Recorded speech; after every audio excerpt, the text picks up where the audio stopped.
sa YouTube, Facebook, Twitter, alam natin na sinasabi nilang mukhang magkakaroon ng lockdown. This time po, energy lockdown naman po siya. Ano po? So, energy lockdown. Kasi nga, kung mahal na masyado ang gasolina, ikakat nila ang mga bagay-bagay. Kagaya nga po na, ang mall, di ba, ang sabi, iigsian ang oras ng bukas. So, babawasan ng 2 to 3 hours. Sana ang sweldo, hindi bawasan, Brother Louie, no? Yung oras lang ang babawasan. Tapos, ang sabi po, yung mga restaurant, syempre, nakaasa yan sa gasolina, sa gasol, di po ba? Mababawasan din po. Of course, yung mga, syempre, sa totoo lang, ang pamasahe talagang dapat magdoble rin, di ba? Sa sobrang ano po kawawa naman po kasi yung mga driver po natin, ano? So, lahat po yan na ina-expect natin. Kapag nagmahal ang gasolina, akala natin, gasolina lang po ba ang naapektuhan? Siyempre, kasama dyan ang ating pagkain. Kasi ang pagkain po ay dinideliver sa pamamagitan ng gasolina. So, kaya nga, sabi ko, kailangan na nating magtanim. Sino marunong magtanim? Marunong? Oo, ngayon uso kasi yung di ba, yung hydrophobic. Yung sa loob lamang po ng bahay, marunong magtanim. Kailangan marunong mag-alaga ng mga hayop. Hindi naman po siguro kaila sa inyo na pinag-uusapan rin kung paano i-stock ng pagkain, tama? Meron na po ba ito nag-panic buying sa OSAID? Nag-panic buying kay Weta. Yan po. Dati po ginagawa namin yan ni Rene, ni Pastor Rene, kapag nakakaramdam kami ng instability. Pero ngayon po hindi namin ginawa. Walang pambili. Kung may pambili siguro, nag-stock kami. Hindi po, pero napakahalaga pong mapag-usapan natin ito. Kasi hindi po simbahan tayo, hindi natin pag-uusapan ng mga makalbulong bagay na nangyayari sa mundo, hindi po ba? So, sabi nga po, di ba kapag, syempre ang utak ng tao, advance mag-isip. Sabihin, so paano yan? Pag wala ng pagkain, tapos nagkakagulo na, may civil disobedience na, kailangan lagyan mo na ng bakod yung mga dadaan, may, yung tusok-tusok? Barbed wire, lalagyan na ng barbed wire. Tapos usapan namin magkapatid, akit kami dun sa rooftop, tapos may telescope kami, tapos may baril kami dyan, pag may papasok, tapos may walkie-talkie kami, Roger, sister, kamusta? Ano meron dyan?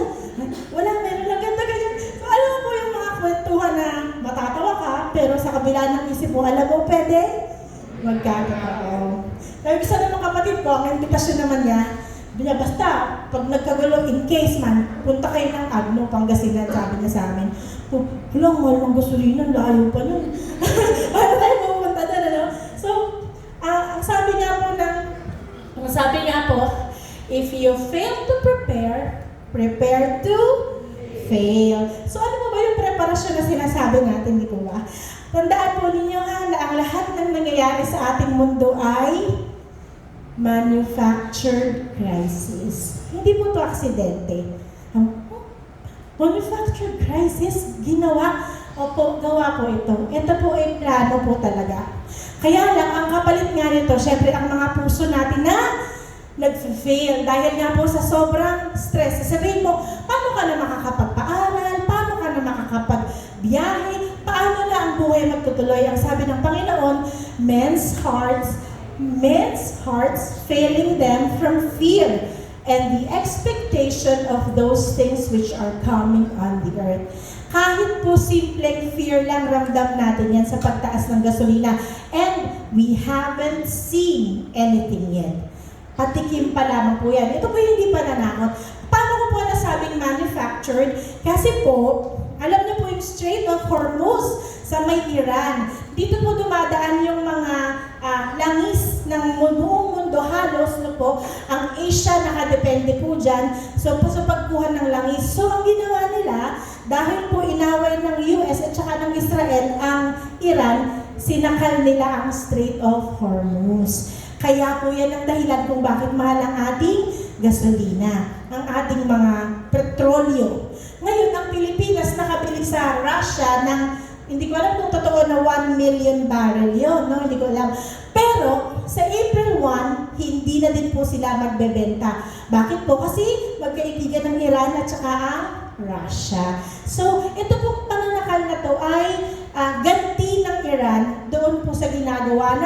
United States at ng Israel sa kanila. Maliwanag? Kaya hindi siya aksidente.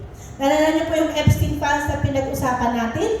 Maaaring cover up itong gera na to, pero still, hindi to aksidente. Kaya wag na wag kayong makakaisip na malulungkot dahil po ang lahat ng ito ay hindi aksidente and yet hindi rin lingid sa kaalaman ng makapangyarihang Diyos. Amen. Hindi po ba napaka-comforting nun? So, sabi nga, ang lahat ng ito ay planado. Kaya po, parang simula po nung nag-pandemic, planado din po yun. Kasama po yun sa mga plano nila. Kaya simula nun, naging obvious na ang buhay natin ay hindi na magiging kagaya ng normal. So, meron akong mga, di ba, alam niyo po, napakagandang opportunity na mag-evangelize ngayon. Bakit? Kasi natatakot ang mga tao, di ba? Totoo, i-take mo yung opportunity. Simulan mo sa gasolina. Yan. Tapos pupunta ka sa gera. Pupunta ka sa emergency lockdown. Tapos pupunta ka sa evangelism kasi si Lord ang nakakaalam. No, ganun po. So, meron akong nakakausap na mga pinsan na po sabi ko, di kinukwento ko, ang ganda ng simula ko mula sa diesel, sa gasolina, ganyan. Sabi ko, planado yan. Alam ko na mangyayari yan. Alam mo kung bakit? Sabi, bakit mo alam? Nabasa ko sa Biblia. Alam mo yung all of a sudden, nawala yung credibility ko sa kanila dahil sinabi ko yung Biblia. It's so sad. No po, na siraulo pala talaga ito eh. Sabi ko na, di ako dapat makinig eh. Pero alam mo po yung, bakit nawawala ang credibility mo kapag sinabi mo na nasa salita ng Diyos ang nangyayari, di po ba? Kaya ganyan po talaga ang mundo. Kaya sabi ko, naku, nabanggit ko yung Biblia, parang ayaw nang makinig. Ganun po. Pero yung ang importante, nabigyan ko po sila ng Biblia. Sabi ko, so basahin na lang ninyo yan kasi kailangan ninyong mabasa yan. So, actually po, ang Israel po has been in battle for around 3 to 5 years na po. Tsaka hindi naman ligid sa... Sino pong may kapamilya sa Israel? Si Brother PJ lang, si Junel, si Mami. Huwag ka nagtataas ng kamay. Ipadala kita sa Israel, Junel. Magtaas ka ulit ng kamay. Ibilang kita ng ticket. So, alam mo, no? Alam niyo po, para sa isang bansa na napakatagal nang nakikipaggera, nade-deplete na po yung sources po nila. Alam niyo po, napakahirap, sa totoo lang, sa kayamanan ng internet ngayon, na ang information nandyan na, hindi din po natin makuha ang buong katotohanan sa nangyayari. Kasi po, controlled nila ang media, ang pagbabalita. So, depleted na ang sources ng Israel. In fact po, pumapalya na yung protection nila, yung Iron Dome na tinatawag. Kasi sila po, araw-araw, sabay sila na may boom. Yun pong missile system nila, sumaabang po ba, may missile na papasok. Yung defense nila, biglang sasalubungin yung missile. Tapos po, kasabugin sa ere. Hindi babagsak. Iron Dome po ang tawag doon. Ang Iron Dome po naman, sa palagay mo na po sa 30 missile araw-araw, simula ng 3 taon, 5 taon, tsaka na madideplete at madideplete po. Kaya nga po, meron silang tinatawag na Samson option. Ito pong Samson option. Kilala niyo po ba si Samson? Kilala. Sino kamukha ni Samson? Si Pastor. Si Samson, ano po? Ito pong Samson option ay galing sa character ni Samson. Diba si Samson po, siya ay malakas, mahaba ang buhok. Pero kaya nga lang po, nag-fail siya dahil po kay Delilah, no? So, ngayon, binabulag din po siya ng mga Philistines. So, ang hiling niya sa Panginoon, sabi niya, nung bulag na siya, nakatali siya, sabi niya, strengthen me, I pray, just this once. So sa huling pagkakataon, O God, that I may with one blow take vengeance on the Philistines for my 2 eyes. And Samson took hold of the 2 middle pillars which supported the temple, and he braced himself against them, one on his right and the other on his left. Then Samson said, "Let me die with the Philistines." And he pushed with all his might, and the temple fell on the Lord's, and yung Lord's po na little area na hindi si Lord God. And the people were in it, so the dead that he killed at his death were more than that he killed in his life. So, kumbaga po, parang hopeless, last resort. Yan po yung pinapatungkulan ng Samson option, na kung sakaling kagipitan, damay-damay na to, gagamit sila ng nuclear bomb para ma-avert po yung pagkatalo nila. Okay? So, mayroon po ba kayong napanood na mga pelikula tungkol sa nuclear bomb, nuclear war? Mga boys, maramilig sa action. Hiroshima. Brother PJ, ano ang naging epekto ng Hiroshima bombing sa mga tao?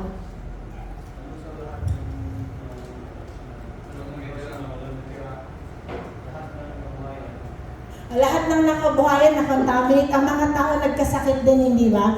Alam niyo po ba na sa Zechariah, meron pong prophecy na nagde-denote ng epekto ng nuclear war o nuclear bomb sa prophecy ni Zechariah. Basahin po natin ha. So, ang sabi sa Zechariah 14:12, "And this shall be the plague with which the Lord will strike all the people who fought against Jerusalem." So, ang lahat ng kumakalaban sa Jerusalem ngayon ay nanganganib dahil isa-strike sila ni Lord. Tingnan po ninyo ha. "Their flesh shall dissolve while they stand on their feet." Ang ibig sabihin, nagugunaw o natutunaw ang kalamnan habang nakatayo pa. "Their eyes shall dissolve in their socket." Ang mata ay natutunaw sa loob ng buliga, yung sa pinakasakit niya, no? "And their tongue shall dissolve in their mouth." Sa Tagalog, ang mga lulusob sa Jerusalem ay padadala ni Yahweh ng kakilakilabot na sakit. Buhay pa sila'y mabubulok na ang kanilang laman, mata, at dila. Nako? Hindi po nakakapagtaka. Alam niyo po yung mga predictive programming na yan, mga Walking Dead, Train to Busan, sino po nakakaalam ng mga zombie apocalypse movie, World War Z, sino nanonood doon? Yan, si Mitch. Kwento mo nga sa amin, Mitch. Okay? So, kaya nga po, Walking Dead, di ba? Kaya nga po ang zombie apocalypse is not a distant reality. Ang ibig sabihin, maaaring ito po yung magte-trigger kasi nga po kung magkakaganon ang mga tao dahil po sa mga nuclear bomb. At alam natin na ang karamihan ng bansa ay merong nuclear arsenal. Kaya po, mabuti na nga lang, pinag-uusapan namin sa tagapamagitan, mabuti na lang kung Walking Dead. Paano kung Running Dead? Ang bilis! Kakakita mo pa lang na tingnan na, no? Yung kasama ka sa clinic, nagkukwentuhan kami, sabi niya, sana Dok, hindi sila marunong umakyat ng hagdan tsaka ng bahay para at least safe ka lang, sabi niya. Tapos, sana hindi sila marunong magbasag ng mga salamin tsaka ng pintuan. Yung lakad lang sila ng lakad. Sabi niya, sana ganun ka, parang hayahay ang buhay kapag ganyan na. Pero hindi, na po. Hindi tinawag ng Panginoon na Great Tribulation, ang Great Tribulation for a reason. Apo? Kapag sinabi ni Lord na great, it shall be a period of great tribulation. Ngayon, bakit kailangan ituro ng simbahan ang mga mangyayari nito? Para alam natin kung paano hindi masama sa Great Tribulation. Prepared, meron na po ba ditong prepared? Saan papatayin ng zombie? Saan? Tutusukin sa ulo. Ready na. Ready na sila. Alam na nila, no? Sa ulo. Tapos saan pa? Diba? Actually po, pwede lang maiwan yung mga sumagot. Alam na. Okay? Kaya po, diba? So, yung mga pelikula na yan, it is there for a reason. Kaya nga lang din sa tagapamagitan, sabi naman namin, di ba kung magkakaroon ng nagtagutom sa Great Revelation. Sabi, hindi kaya ang Epstein files kung saan ipinapakita ang cannibalism o ang pagkain ng tao ay isang pamamaraan din para buksan ang isip ng tao na maaari talagang kainin ng tao ang kapwa-tao. Tingnan mo katabi mo. Sabi mo, don't. Wag ako. Wag ako. Kaya alanganin tayo mga chubby eh. Alanganin tayo mga chubby. Pero sabi nga, biruan lang din naman, no? Kailangan po natin kumain ng kumain. At least, pag nagtagutom, nangangandutin na kayong lahat, papapayat pa lang kami. Magsisimula pa lang kami pumayat. Okay po? So, kidding aside, alam niyo po, since nga po alam natin na ang lahat ng ito ay planado, pero ang nakakamangha lamang sa Panginoon, ano, na kahit anong plano ng demonyo, sila po ay lumalakad ayon pa rin sa plano ng Panginoon. Ang tao ay nagbabalak, ngunit si Yahweh ang nagpapatupad. Kaya wag na wag sa isang saglit mag-aalala o mangangamba kayo sa mga parating na panahon dahil sabi nga ng Panginoon, kailangan itong mangyari upang siya ay magbalik. Upang lahat ng mga bagay ay kanya maitama. Okay po? Okay. So, sabi kanina, no, kapag hindi ka nag-prepare, sabi ko, di ba? Sabi ko sa kanila dati, kapag nakakarinig tayo ng gera, nagsastock tayo ng dilata, napapanis lang po, inaubos lang eh. Tapos sabi ko sa kanila, ngayon ayaw na namin. Wala na kaming pambili eh. Pero, what is the best preparation para sa mga bagay na ito? The best preparation is spiritual preparation. Kaya palakpakan po natin yan. Puno tayo ngayon dahil palaspas. Pala, oo kayo ah. Oo, dahil sa palaspas. Okay po? So, spiritual preparation. Kaya ini-encourage namin kayo na huwag a-absent sa church. Huwag malilate sa church. Nako? Pero pumalit ngayon, nakatalikod ako kanina, hindi ko napansin eh. Huwag ka mahiya sa kanya, alam kong late ka. Okay po? So yan po, yan po yung mga kwento sa buong mundo, no? Gusto ko din pong ibahagi sa inyo na ngayon po ay month of Nisan. Nisan. Naalala niyo po ba sa Biblia, on the 7th day of the first month, which is Nisan, first month po yan, binago lamang po ng mga kalagitnaan na. So tandaan po ha, Nisan. Single S lang po. Ang month of Nisan po ay nangyayari kasi iba nga ang Hebrew calendar sa Gregorian calendar. Tayo po, nagpa-follow tayo ng Gregorian calendar. Ang mga Israelites po, Hebrew calendar. So sa Hebrew calendar, ang Nisan nila ay March to April natin. Kaya nga po dito pumapasok ang panahon ng, basahin niyo po, Passover. Ano ang Passover? Oh, may dumi sa head. Wow, ha? Ano, Passover? Nag-pass over, di ba? So, tinatawag din po nilang mahal na araw, pero ang panahon po na ito ay panahon ng Passover. Tatanungin kayo ulit, ano po ang 7 feasts of the Lord? Feast of? Given na yung kanina, Passover. Susunod, alam niyo po, natutuwa ang Panginoon kapag pinire-review natin to kasi feast niya to eh. Diba? Hindi po feast ni Santa Clara, feast ni Santo Tomas, si Saint Jude. Feast po ito ng Panginoon. Next po is unleavened bread. Next po is, ang unleavened, ito na po. Wala ba talaga nakakalam for 100 pesos? Wala. 300. Wala. 500. 7 feast kompletuhin. Sayang. Sabi. Tatanungin pala. Kayo lagi kong tinatanong yan sa inyo. Every time na lang. So, ito po. Natandaan po natin ha. Passover, ang pagkamatay ng Panginoong Jesus unleavened bread ang kanyang pagkalibing, first fruits ang kanyang pag-ascend o pagkabuhay, at Pentecost ang pagbaba ng banal na Espiritu. So, Passover, check, fulfilled. Unleavened bread, check, nangyari na. First fruits, naganap na. Pentecost, naganap na. So, out of the 7 feasts of the Lord, 4 na ang naganap. 3 na lang ang pending pa. 3 na lang po ang mangyayari in the very near future. Okay? So, yan po ang feasts ng Panginoon. Kaya, tayo po ay nasa church age. Yan po nasa kalagitnaan po natin. So, importante na malaman natin ang month of Nisan. Kasi alam niyo po kung bakit?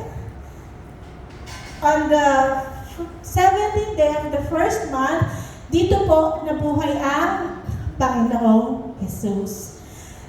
Alam niyo po, imposible na ang mga makahalagang bagay ay magkakatagpo-tagpo sa iisang date para sa mga significant na pangyayari. Ang Noah's Ark nagland sa Mountain of Ararat on the first month, 17th day of the first month, 17th day of Nisan. Ang Panginoong Jesus nabuhay naman muli on the 17th day of Nisan. Ang second temple, i-dedicate ni King Hezekiah on the 17th day of Nisan. So, makabuluhan ng 17th day of Nisan. At yan po ay mangyayari sa darating na Passover o mahal na araw na tinatawag na nakasanayan natin. So, yan po ang background ng ating pag-uusapan na po. Moving on to ngayon po ay ang triumphal entry ng Panginoong Yesus. Kaya, ilabas na natin ang ating mga palaspas. Walang nagdala. Sabihin nyo, ay hindi, sa demonyo yun, yung palaspas. Hindi yan dapat pinapractice ng born again. Pero actually po, totoo po yung palaspas, no po? Totoo lang po, naging idolatry lang. No po? Naging pagkatapos gamitin, naging panakot ng magnanakaw, tsaka ng multo, di ba, nakalagay sa pader. Tapos pag tinanggal mo, lagot ka sa nanay mo, ihahampas sa yung palaspas. Walang yakabang ka, napastakan ka. Inampas ka ng palaspas. Diba? Kasi hindi nga natin naiintindihan. So, ang palaspas po, it happened when Jesus went inside yung triumphal entry po ng Panginoong Jesus. So, alam niyo po, ang Biblia po ay punong-puno ng simbolo. Napakagaling ng Panginoon. Nakakamangha siya talaga, po. So, punong-puno ng simbolo. Sa unang pagpunta po ng Panginoon, siya ay nakasakay sa donkey. Anong Tagalog ng donkey? Asno. Anong Greek? Joke lang. Gusto ko ikwento si RD, no? Nagba-Bible quiz po sila. Napakahusay, nagpapaligsahan, unahan sa pagsagot. Sabi ka, true or false? Ang salita ng Diyos ay isinulat ang original na salin ay Ingles. True or false? Sabi ni RD, false! Wow, galing ng anak ko. Sabi ko, galing, thank you Lord. Sabi ko, okay RD, what is the original translation? O anong original na salin? Sabi ni RD, Tagalog! Sabi ko, okay na sana Tagalog pa. Akala ko sabihin niya, totoo yung tama na Aramaic. Tagalog! RD, nakakahiyo ko. Tagalog. So, nung una po pumunta ang Panginoon, nakasakay siya sa asno.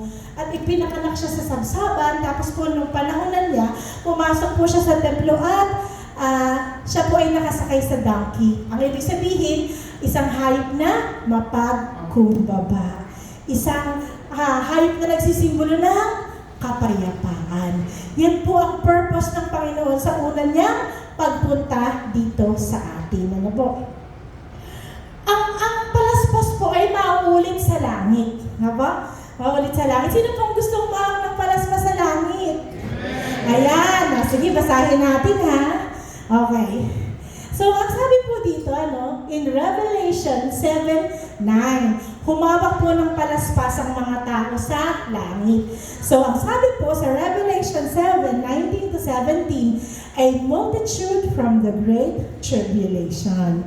After this, I looked and behold, a great multitude which no one could number, of all nations, tribes, people, and tongues, standing before the throne and before the Lamb, clothed with white robes with palm branches. Okay? So, may hawak silang palm branches sa langit.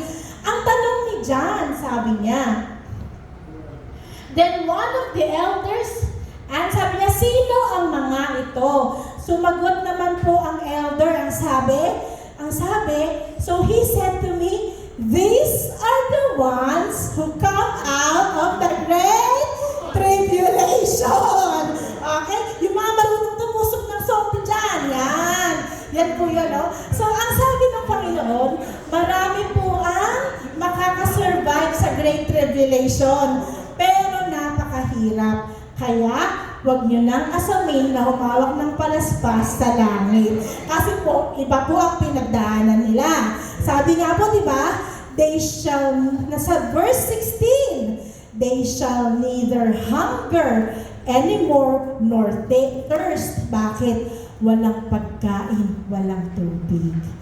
The sun shall not strike them nor any heat. Bakit? To the max po ang init ng araw ng mga panahon na yun.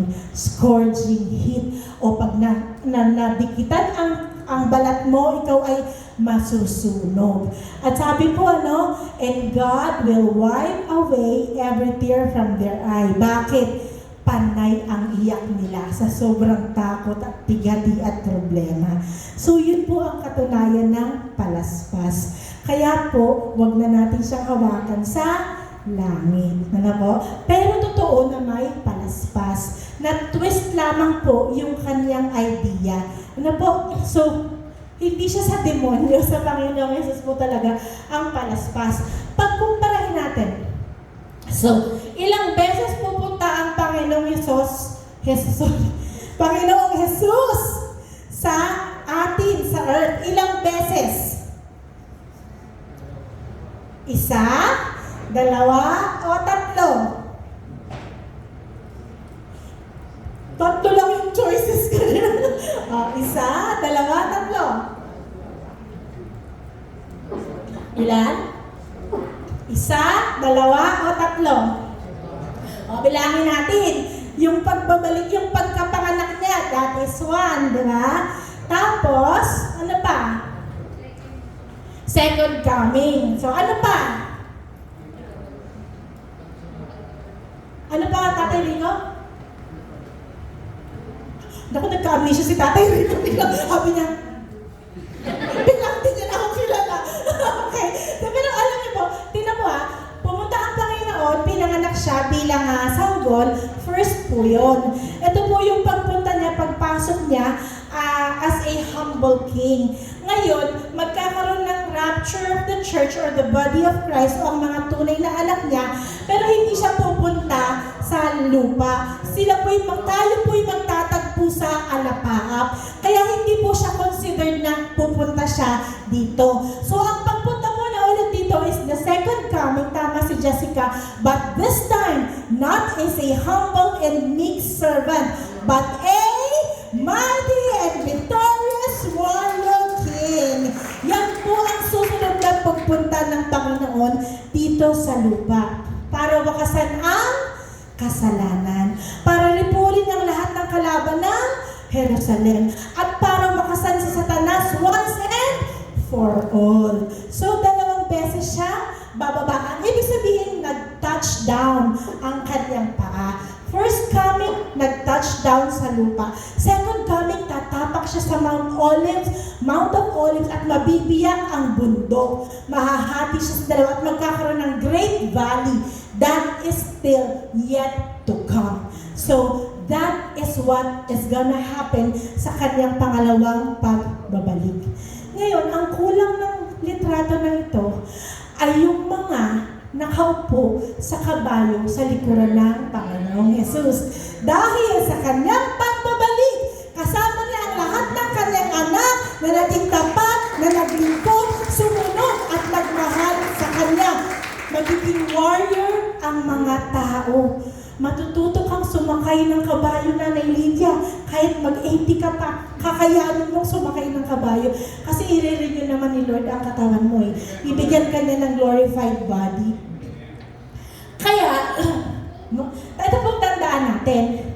Kapag bumalik ang Panginoon at nakita mo siya ng harapan, ganyan, naiwan tayo.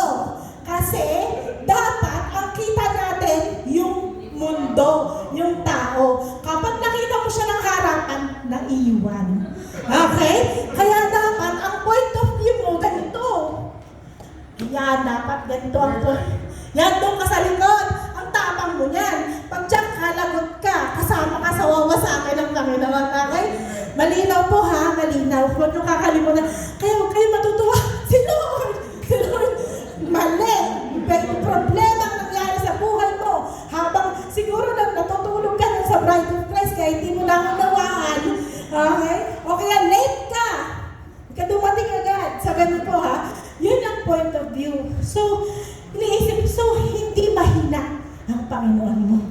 Hindi mahina ang Diyos natin. Siya ay makapangyarihan, puno ng lakas, puno ng authority, at sa kanyang mga salita at mata pa lamang natutunaw na ang lahat. So, kung ganoon kapangyarihan ng Diyos mo, ano pa ang dapat mong katakutan? Amen? Wala tayong dapat katakutan kung ito ang Diyos na sinasamba natin. Hindi pa bayan ng madalas, di ba, sabi ko kanina, pinagtatawanan kapag nabasa ko sa Bible. Balang araw, makikita ng lahat at ang lahat ay luluhod at aamin at magsasabing ang Panginoong Yesus ay Diyos at pagkakatakas. Yan ang ating Diyos sa mga. Kaya ang Panginoon ay bababa, hindi para magdala ng kapayapaan, kung hindi tabak. So yun, akala na tapos na ang pagkakataon na kapayapaan ng dala niya. Nung nakasakay siya sa asno, kapayapaan ang dala niya. This time, warrior siya. Tabak and division ang dala-dala ng Panginoon. Sabi nga niya, huwag ninyong isipin na parito ako upang magdala ng kapayapaan sa lupa. Naparito ako upang magdala ng tabak. Ano ang tabak? Sword. Naparito ako upang magdala ng tabak, hindi kapayapaan. Sabi ko din sa aking mga pinsan na kausap na po, sabi ko, naniniwala ka ba na babalik ang Panginoon? Sabi niya, hindi. Pero naniniwala ka na pinanganak siya, nabuhay, namatay, umakit sa langit? Oo. Ba't ako hindi ka naniniwala na babalik? Hindi naman kasi tinuturo. Sabi niya, maling ba? Hindi naman alam. Kasi nga po ang totoo, sinabihan ng mga tao na huwag basahin ng Biblia kasi po nakakatakot. Kapag walang banal na espiritu, matatakot ka talaga. Pero ang kalooban ng Panginoon, lahat tayo dito magbabasa ng Biblia. Kasi ang kalooban niya ay doon natin maiintindihan at malalaman para ang takot ay nawawala. Ano po? Ang totoo po, napakalaki ng napapalampas ng mga tao eh. Dahil, ang sabi ng Panginoon, ang salita ng Diyos ay buhay at mabisa at mas matalas kaysa alinmang tabak. So, ang sabi po pala dito, no, hindi sinabing singtalas eh. Ang sabi niya, kung may alam kang matalas na tabak o may matalas na sword, mas matalas pa ang tabak ng Panginoon na ang kanyang salita. So, ang Panginoong Yesus ay ang salita ng Diyos. At ang salita ng Diyos ay buhay at mabisa na mas matalas pa kaysa alinmang tabak na may magkabilang tanim. Kasi po meron pong tabak na ito lang ang sharp, pero ang sa Panginoon magkabilaan, matalim, mas matalim pa sa matalim na tabak. Para pagpasok ng sword, pag-atras niya, ang purpose po niya, multiple. Hindi kumbaga, pag isa lang ang talim, pag iginanon mo, parang sa baboy, hiwa ang sibuyas. Pero ang tabak ng Panginoon, once na ipinasok mo at iginalaw mo, ang dami po niyang level na nagagalaw. So, ganun po yung tabak ng Panginoon. Ito'y tumatagos maging sa kaibuturan ng kaluluwa at espiritu. Kaya mo bang sabihin na, ito kaluluwa to, ito espiritu to ng tao, di ba? Kaya mo bang sabihin na gano'n? Hindi po di ba? Sabi niya, nakakaalam ng mga kasukasuan at buto. At nakakaalam ng mga iniisip at binabalak ng puso. Ito po ang example ng kasukasuan at buto. Kahit po pinakamagaling na doktor o surgeon, hindi po niya kayang paghiwalayin yan perfectly. Perfectly. Pero si Lord, kaya po niyang paghiwalayin yan. Kasi po siya po ang nakakaalam kung hanggang saan at ano ang kanyang mga purpose. Ang ibig sabihin lamang, ang mga bagay na nakatago, hindi natin nakikita o beyond sa ating appreciation o ating pong knowledge, ay nakikita ng Panginoon.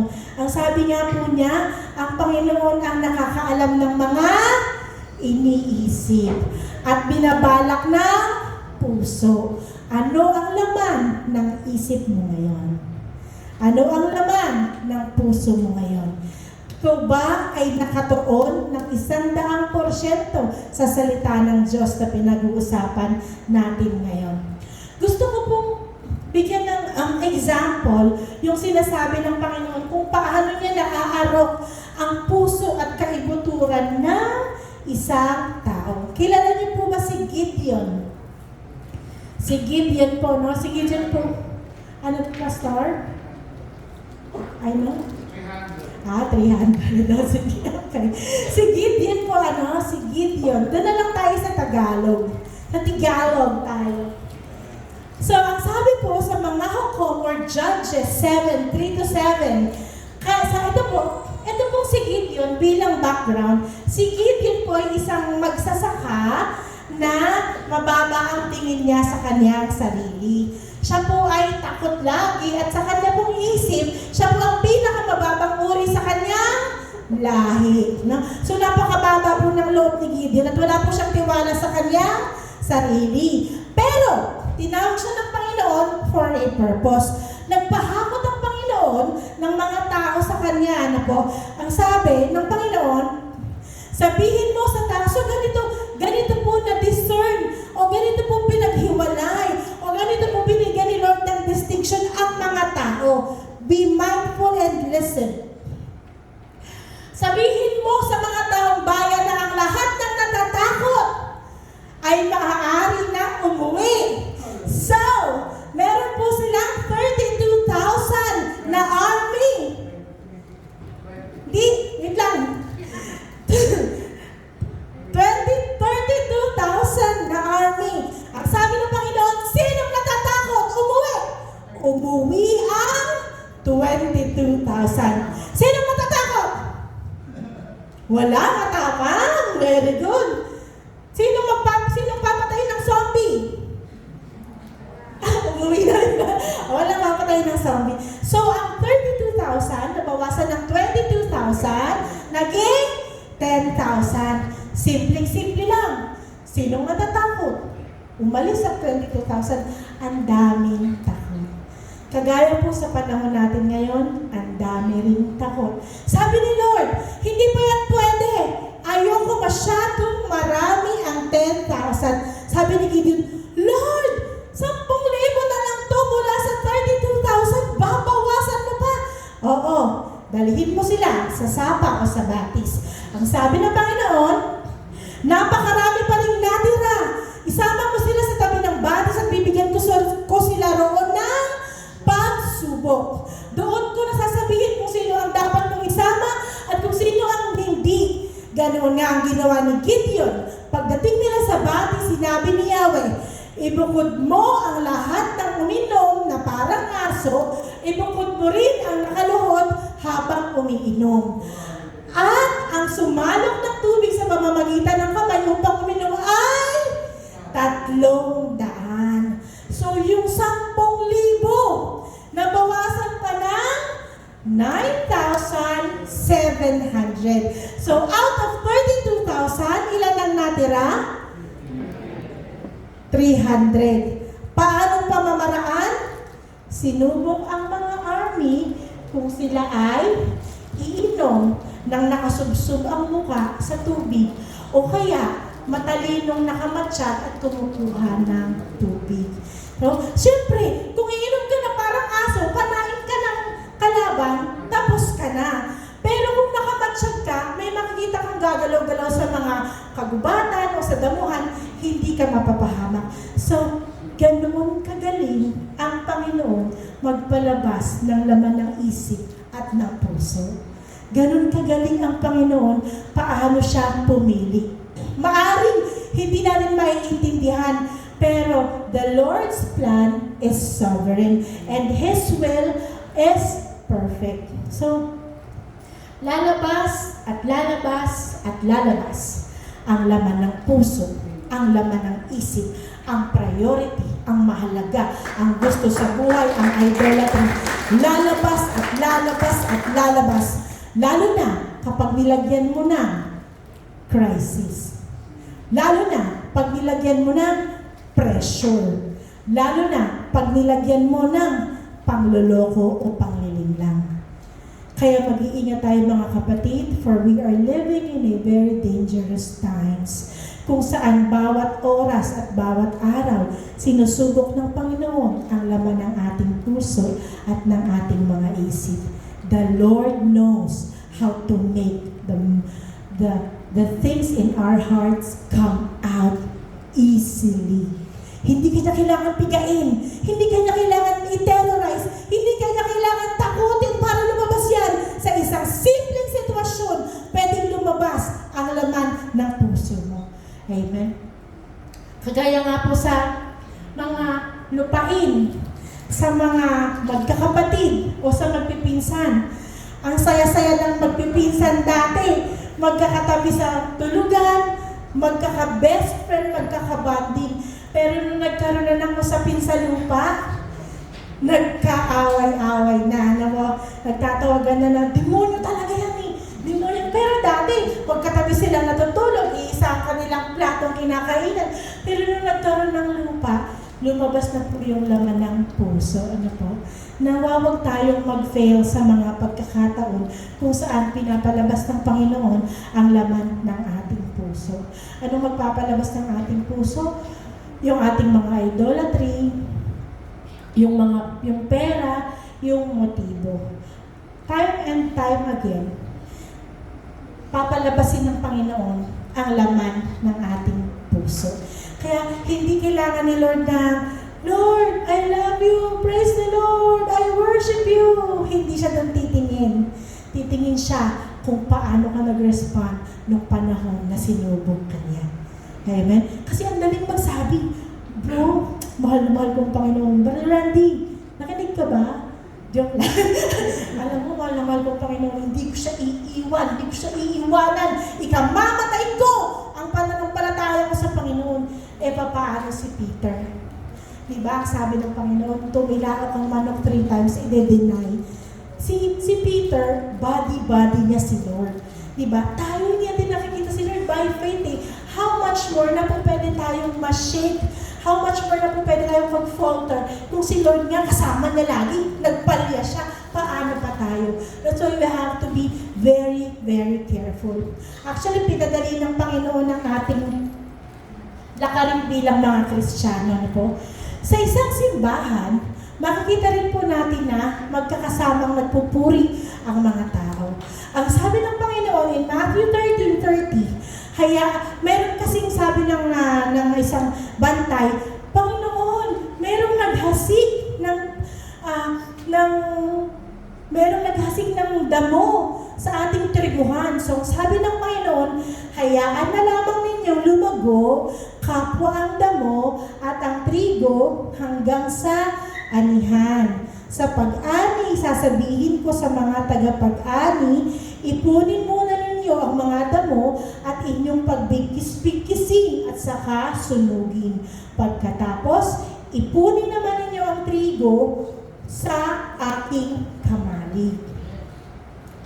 Ang tanong ng Panginoon, tayo ba ay wheat o tayo ba ay tare? Ang wheat and tare ay lumalago sa isang field ng sabay. Magkamukhang magkamukha, identical, magka-height, magka-shape, magka-form, walang pinagbago, only until namunga. Doon lang naging maliwanag kung sino talaga ang wheat at kung sino talaga ang tare.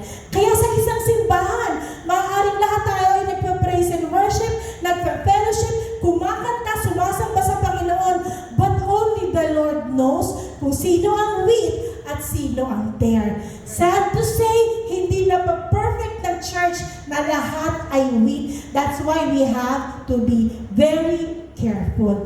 Ayaw na ayaw nating magkakamali dahil lahat po ng mga pamantayan ay ibinigay na ng Panginoon sa atin. Kaya sasabihin mo, bakit pagdating ng crisis, iba ang response ng kapatid ko na ito? Bakit pagdating ng pagsubok, iba ang ugali ng kapatid ko na ito? Hindi natin alam, hindi tayo magkakasama, but some might be weak, some might be there. That's the reality. Hindi tayong lahat ay with ng Panginoon. Kaya kailangan patuloy tayong magbabasa ng kanyang salita upang tayo, kasi minsan po, akala natin tayo ay tunay na sa harapan ng Panginoon. Isang napakalaking ano po yan problema ng Kristiyano, na akala mo ligtas ka, akala natin ligtas tayo, pero hindi pala. Sabihin mo, walang ganyan. Kapag nasa church ka na, ligtas ka na. Bakit may sinabi ang Panginoon? Lumayo ka sa akin, hindi kita kilala. So, merong hindi kilala ang Panginoon, pero ang tao, akala niya, kilala siya ng Panginoon. Huwag tayong magiging gano'n. Ano po? Kagaya ng 10 dalaga na nag-aantay. May 10 dalaga na lumabas, sumalubong sa lalaking ikakasal. 5 ay hangal at ang 5 naman ay matalino. Tatanungin ko kayo, by their looks, by the way they dress, kaya nyo bang sabihin kung sino ang matalino? Kaya nyo bang sabihin kung sino ang hangal? Hindi. Paano sila nasubok noong dumating ang bridegroom? Bakit? Paano nalaman? Kasi nung dumating ang bridegroom, lumabas kung sino ang walang langis. At ang langis ay ang banal na Espiritu. Lalabas at lalabas at lalabas ang katotohanan pagdating ng bridegroom, pagdating ng Panginoon. Are we filled with the Holy Spirit right now? Puno ba ang ating mga lampara? Handa ba tayo sa kanyang pagbabalik? Any moment. Dahil sinasabi ko sa iyo, kapatid, hindi ka matatalo kung handa ka sa pagbabalik niya. Hindi ka matatalo. Hindi masasayang ang oras mo. Ang sabi ng Panginoon in Matthew 35:31 to 33, sa maluwalhating pagdating ng anak ng tao, kasama ang lahat ng anghel, uupo siya sa kanyang trono ng kaluwalhatian. Titipunin sa harapan niya ang lahat ng mga bansa at sila'y pagbubukod-bukurin. Tulad ng ginawa ng apostol sa mga tupa at sa mga kambing. Ilalagay niya sa kanyang kanan ang mga tupa at sa kaliwa naman ang mga kambing. Hanggang tayo po ay nandirito pa, hinahayaan tayo ng Panginoon na makihalubilo sa isa't isa o makihalubilo sa mundo. But when the bridegroom comes, lalabas at lalabas at lalabas ang katotohanan. Ang sasabihin niya, kaya't sasabihin ng hari sa mga nasa kanan niya, hali kayo, mga pinagpala ng aking Ama. Pumasok kayo at tatanggapin. Tanggapin ang kahariang inihanda para sa inyo mula pa nang likhain ang daigdig. Ang sasabihin sa kabila, lumayo kayo sa harapan ko. kayong mga isinumpa. Doon kayo sa apoy na di namamatay na inihanda sa dyablo at sa kanyang mga kampon. So, ang impyerno po ay hindi inihanda sa mga tao, ito po ay inihanda para sa mga demonyo. Ang problema, ang mga tao na nabibiktima at naloloko ng demonyo, nasasama sa impyerno. Kaya ayaw nating maloko tayo. Sabihin natin, pero hindi eh. Sabi, may pangako ang Panginoon, di ba? Ang sabi ng Panginoon, no one can snatch them out from my Father's hand, di ba? Sabi, in John 10:28-29, I give them eternal life, and they shall never perish, neither shall anyone snatch them out of my hand. My Father who has given them to me is greater than all, and no one is able to snatch them out of my Father's hand. But these are the obedient children of the Lord. Meron pong tinatawag na once saved, always saved. O minsan ka lamang tumanggap sa Panginoon, ikaw ay ligtas na habang buhay, ano man ang kasalanan na gawin mo.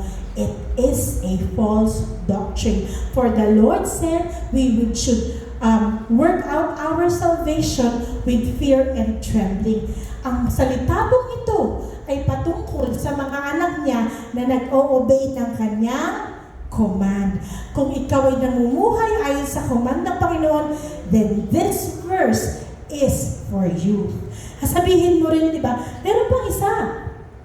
Ang sabi niya, walang makapaghihiwalay sapagkat natitiyak kong walang makikipaghiwalay sa atin sa kanyang pag-ibig. Kahit ang kamatayan o ang buhay, ang anghel o ang mga pamunuan at ang mga kapangyarihan, ang kasalukuyan o ang hinaharap, ang kataas-taasan o ang kalalim-laliman, alinmang nilalang ay hindi makapaghihiwalay sa atin sa pag-ibig ng Diyos na ipinagkaloob sa atin sa pamamagitan ni Kristo Jesus na ating Panginoon.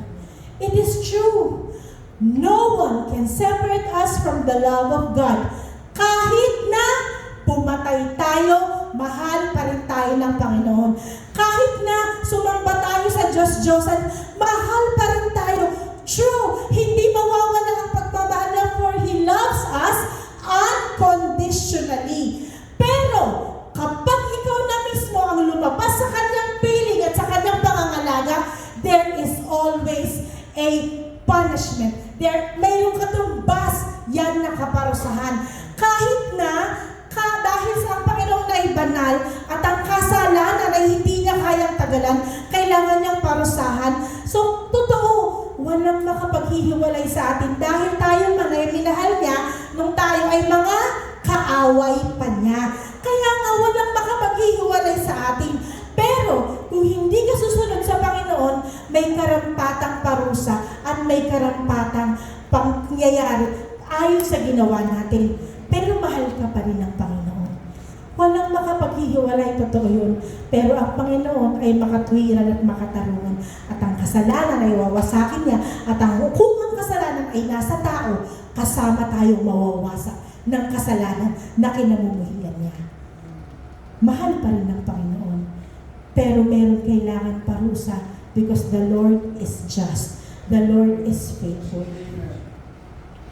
Meron akong, alam niyo po, ako po talaga yung may kadaldalang tao, no? Lalo na sa mga pasyente ko, lalo na pag-evangelism na po.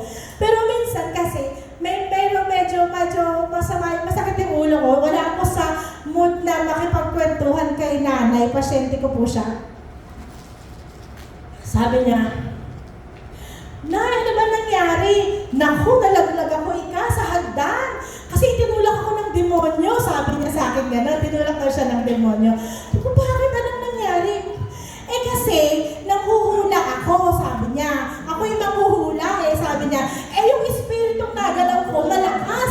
Magbabarang pala, hindi ko kinaya, ititulak ako. Sabi ko, inay, parehas namang demonyo yun. Ikaw, tsaka yung nanulak sa'yo, parehas lang naman yun. Sabi niya, pero dahil nga medyo wala ako sa mood, hindi ko na pinatulan.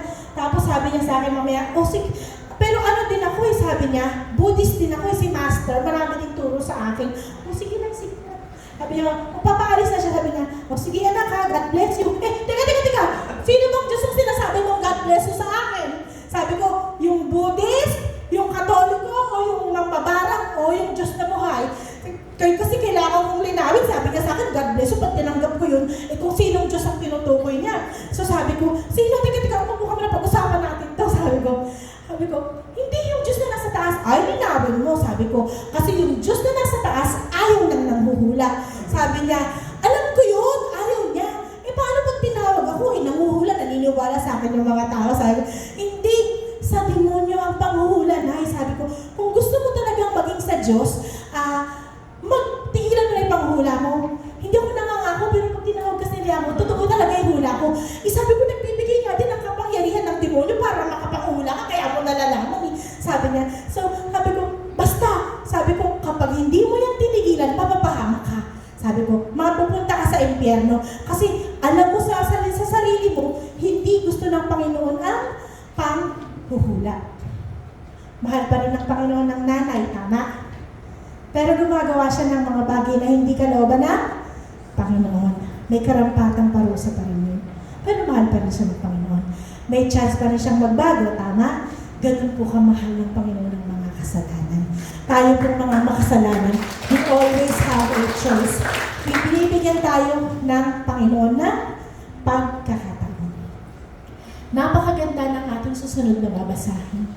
Ang sabi in Malachias 3, verses 16 to 8. Pagkatapos nag-usap-usap ang mga taong may paggalang kay Yahweh.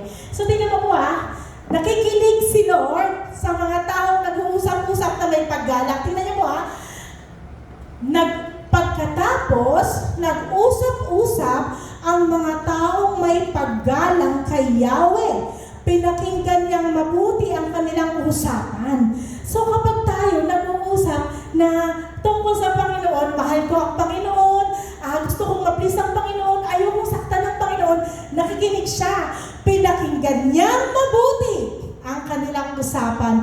Kaya ipinatala niya sa isang aklat ang mga pangalan na gumagalang sa kanya. So there is a book of remembrance kung saan isinusulat ng Panginoon ng mga pangalan ng taong nagmamahal at gumagalang at may respeto at natatakot sa Kanya. So, ang sabi ng Panginoon, magiging akin sila, sabi ni Yahweh na makapangyarihan sa lahat. Sa araw na ako'y kumilos, itatangay ko sila bilang sariling akin. Ililigtas ko sila tulad ng pagliligtas ng isang ama sa anak na naglilingkod sa kanya. Muli ninyong makikita ang pagkakaiba ng mabuti at masama ng taong naglilingkod sa Diyos at hindi naglilingkod sa Kanya. Once again, the Lord said, there will be a clear distinction kung sino ang tunay na anak niya, nagmamahal sa Kanya, naglilingkod sa Kanya, kumpara sa hindi at nagpapanggap lang. There will be a clear distinction. May pagkakaiba ka, kapatid, sa mga may pagkakaiba ka sa mga bagay na peke at hindi naglalast at totoo. Sa dulo ng panahon, the Lord will clearly show the distinction. Ang pamagat ng ating pinag-usapan ngayon ay distinction. Ano ang magiging pagkakaiba natin balang araw? When the Lord draws the line, ang akin at ang hindi akin, saan ka mapupunta? When the Lord draws the line, once and for all, final decision, saan ka, kapatid, mapupunta? Sa Panginoon o palayo sa Panginoon? The Lord is giving us a chance hanggang sa mga oras na ito. Dahil hindi pa bumabalik ang Panginoon. Tandaan mo, iniwan ng Panginoon ang 99 na tupa para hanapin ka. Para hanapin ka. Hindi pa tapos ang lahat dahil ang tsansa ay handirito pa sa ating harapan. iniwanan ng Panginoon ng 99 to find